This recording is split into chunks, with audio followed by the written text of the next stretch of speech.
amid that jury, while I pondered weak and weary over many quaint and curious volume of forgotten lore. As I nodded, nearly napping, presently there came a tapping, as if something gently rapping at my chamber door. "'Tis some visitor," I muttered, tapping at my chamber door. "This it is, and nothing more." Ah, distinctly I remember, it was in the bleak December, and each separate dying ember wrought its ghost upon the floor. Eagerly I wished the morrow, vainly had I sought to borrow from my books surcease of sorrow for the lost Lenore, for the rare and radiant maiden, whom the angels name Lenore, nameless here forevermore. And the silken, sad, uncertain rustling of each purple curtain filled me with fantastic terrors never felt before, so that now to still the beating of my heart I stood repeating, "'Tis some visitor intruding enters at my chamber door, some late visitor intruding enters at my chamber door. This it is, and nothing more." Presently my soul grew stronger, hesitating then no longer. "Sir," said I, "or madam, truly your forgiveness I implore, but the fact is I was napping, and so gently you came rapping, and so faintly you came tapping at my chamber door, that I scarce was sure I heard you. Here I opened wide the door. Darkness there, and nothing more. Deep into that darkness peering, long I stood there, wondering, fearing, doubting, dreaming dreams no mortal ever dared to dream before. But the silence was unbroken, and the darkness gave no token, and the only word there spoken was the whispered word, "Lenore?" This I whispered, and an echo murmured back the word, "Lenore?" Merely this, and nothing more. Back into my chamber turning, all my soul within me burning, presently there came the tapping somewhat louder than before. "Surely," said I, "surely that is something at my window lattice. Let me see then what thereat is, and this mystery explore. Let my heart be still a moment, and this mystery explore. 'Tis the wind, nothing more." Open here I flung the shutter, when with many a flirt and flutter, in there stepped a stately raven of the sainted days of yore. Not the least obeisance made he, not a minute stopped or stayed he, but with mine of lord or lady perched above my chamber door.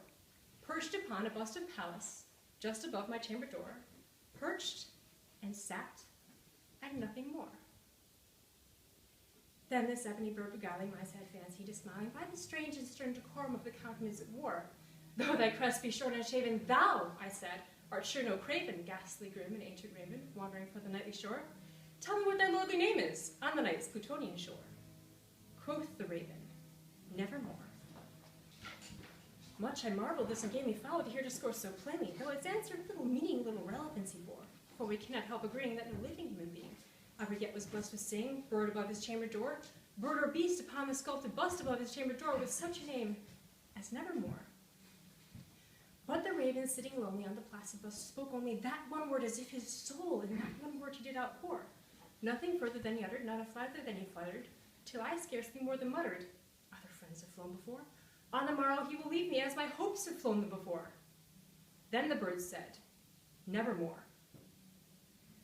Startled by the stillness broken by reply so aptly spoken, "Doubtless," said I, "what it utters is its only stock and store, caught from some unhappy master whom unmerciful disaster followed fast and followed faster, till his songs one burden bore, till the dirges of his hope that melancholy burden bore of nevermore."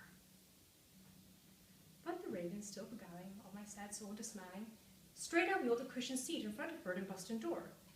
Then upon the velvet sticking I betook myself to linking, fancy unto fancy, thinking what this ominous bird of yore, what this grim, ungainly, ghastly, gaunt, and ominous bird of yore meant in croaking "Nevermore."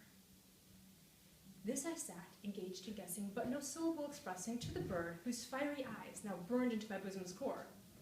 This and more I sat dividing, with my head at ease reclining on the cushion's velvet lining with the lamplight gloating o'er, or whose velvet violet lining with the lamplight gloating o'er she shall press nevermore.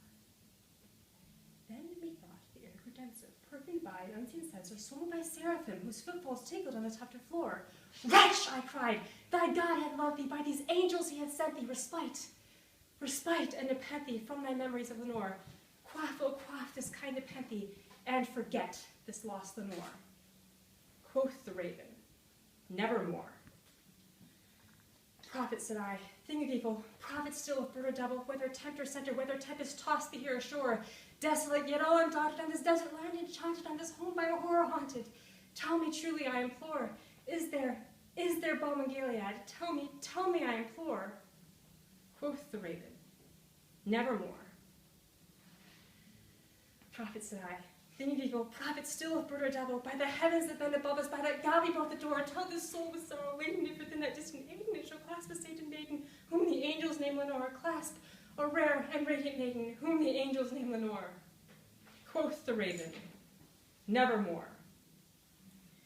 Be that word or sight of parting, bird or fiend, I shrieked upstarting, get thee back into the tempest and the night's Plutonian shore, leave no black plume as a token of that lie thy soul has spoken, leave my loneliest unbroken, quit the bust of my door, take thy beak from off my heart, and take thy form from off my door.